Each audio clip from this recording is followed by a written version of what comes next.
Well, this final section of Galatians, as the raucous amen, there's not much for me to add. In fact, anything I'm going to add will probably take away. So I'll begin again, like I did last week with the confession. I'll begin this week with an apology. It is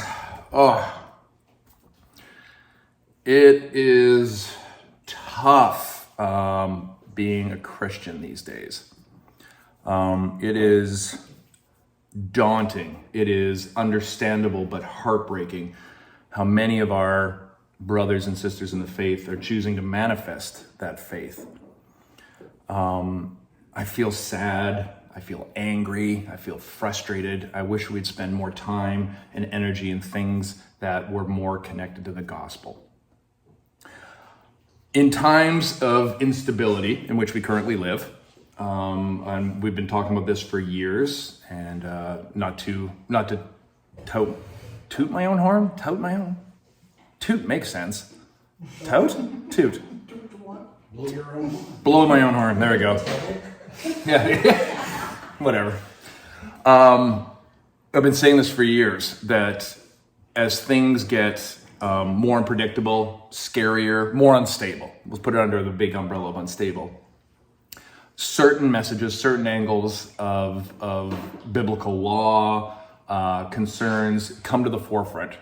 There will be people who are pundits who will take the deep nuances, the deep beauty, the deep power of the Christian church and turn it into bumper sticker statements to align with people, to get everybody to say, like, here's who's in. Good. The spoiler is it's always you're in. Here's who's out. Here's what we need to do, this sort of stuff. And it just robs the story. And I mean, this goes right back to Paul's talking about this. He's like, you've got these people that are trying to get you to do these rituals and this religion, trying to get you into this because they're afraid. They're afraid that it's not going to live up to what it is they've been told it has to live up to. But the whole point behind this is fear. And what Paul and what I'm echoing this morning is, let's not let fear take away the deep power of the gospel. Sharon, as you were reflecting, as you're listening to God speaking to you in your body through disease and a lack of sleep, being unsettled in the spirit, this is the power this gospel gives to us. It's not just a collection of stories. It's the demonstration of God's love for us. And love always requires sacrifice. I'm frustrated because my friends who are, why I titled this "What in the World is Happening," is this is another piece that I was raised in a church that said, out in the world. And there's always a sort of definition of the world, this line between us and the world is going to do this to you, and the world is going to teach this to you. And I mean, to a certain extent, sure, okay, we need these sort of definers. But it's not been my experience. And I know from knowing many of you here, it's not your experience too. We know lots of people that don't attend our church, don't attend any Christian church, that have deep spiritual lives, have deep morality, that we have a real struggle understanding how this person could be condemned, which is the tradition that I was raised in, that unless they say the sinner's prayer, there remains no hope for them. And that never sat well with me. And that always set the gospel up as not good news, but as just another set of criteria that we had to lean on and to fear. And at the end of the day, this brings us into the position of the God of fear. But it also makes sense for these pushes and this desire for control that I'm seeing in so many Christian messages nowadays. And to me, it just smacks and smells of fear. It has very little love in it for those that we do not agree with, whatever our thoughts on it. And we look at our brothers and sisters in the States, and it's always an easy thing for us Canadians to be like, oh, America, and wag our fingers. That's not fair. That's not true. And it's a scapegoat at best.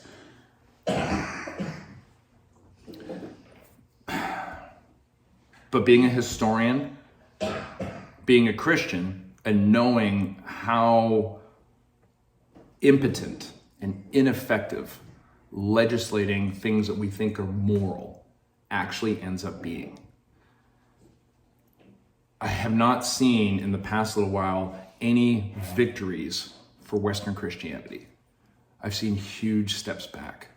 one more thing I have to talk to my friends and say, and I have a list of stuff.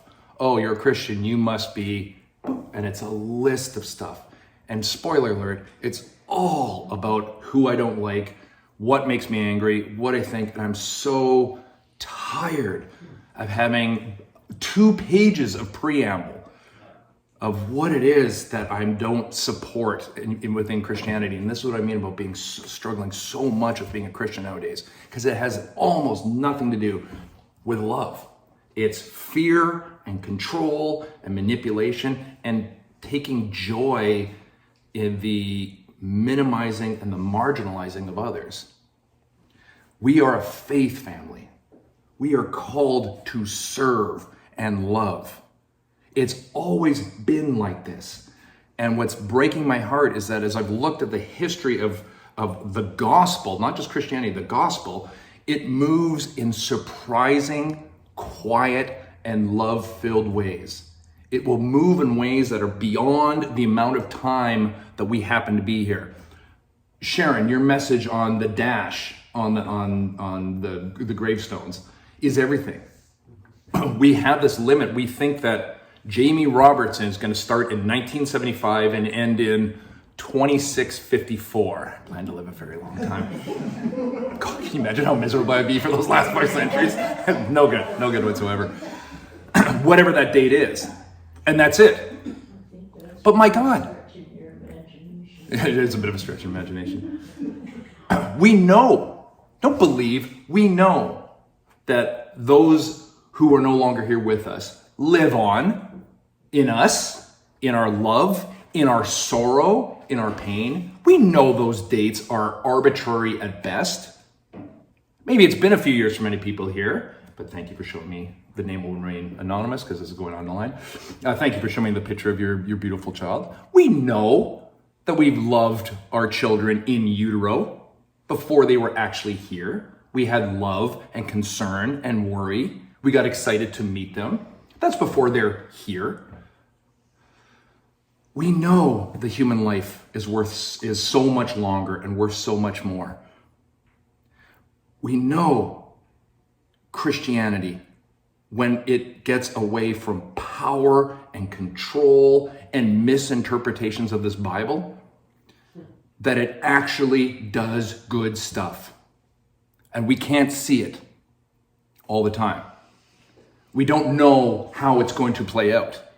And this is why Jesus gives us lesson after lesson, story after story, image after image.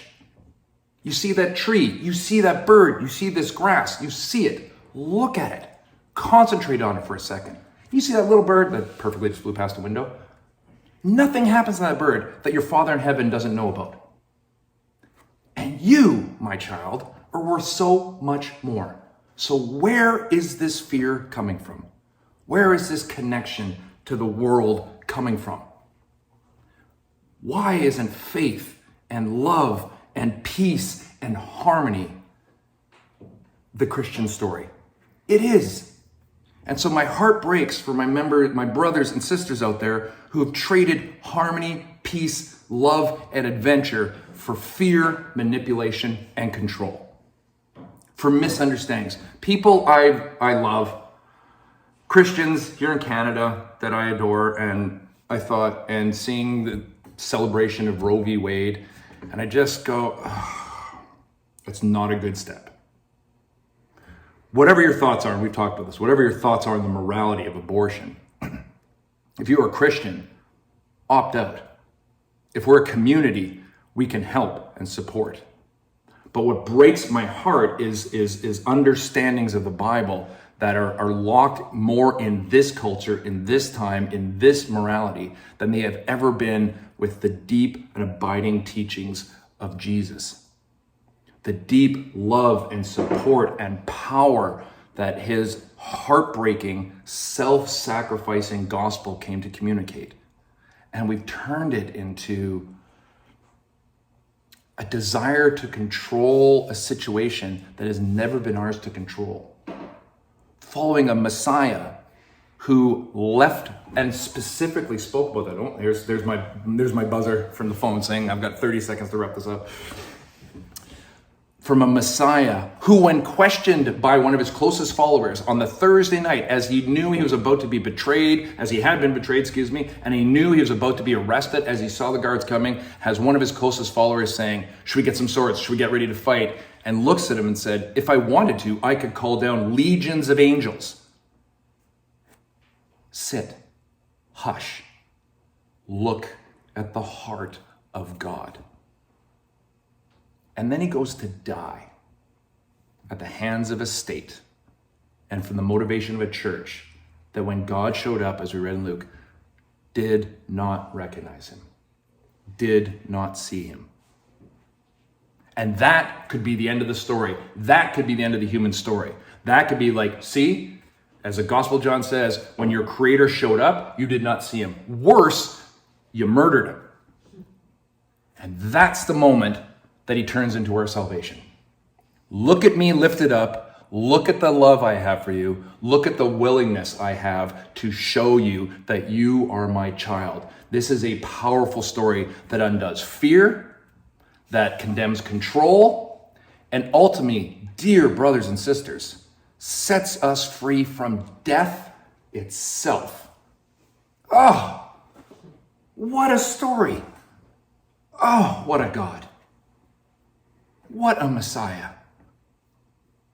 So for those of us who fumble through trying to follow him 2,000 years later, for the mistakes and the foibles and the limitations that we do,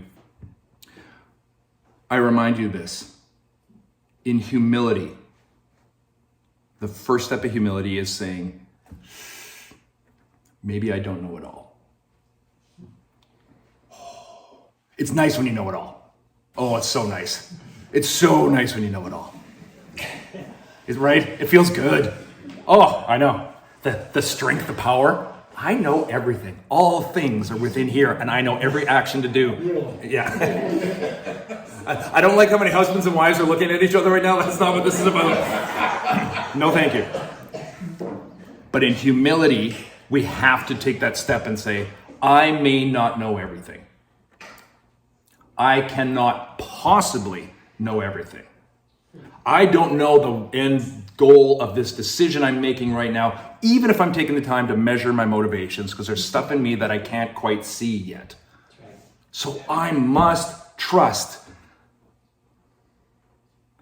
this Jesus who is so counterintuitive, so profoundly shaped by love, that his life lives on 2,000 years later and continues to guide us forward in a gospel that calls us to radical humility, radical service, and radical love. And leaves this world, which includes us in it, into the loving care of his Father, who knows the bird, who knows the wind, who knows the grass, and who knows each one of us. We have no other message than this. Do not, my dear brothers and sisters, you have spun around the sun many, many times. Good for you. You have lived to see these times, concerning and scary as they are. Do not give in to the fear. Please, with prayer, trust in the Lord and love. Without fear, you are free to love others and yourself. And that is my struggle this week, is loving my brothers and sisters in the faith who I profoundly disagree with. I haven't gotten there yet, but stay tuned. Amen, amen, amen.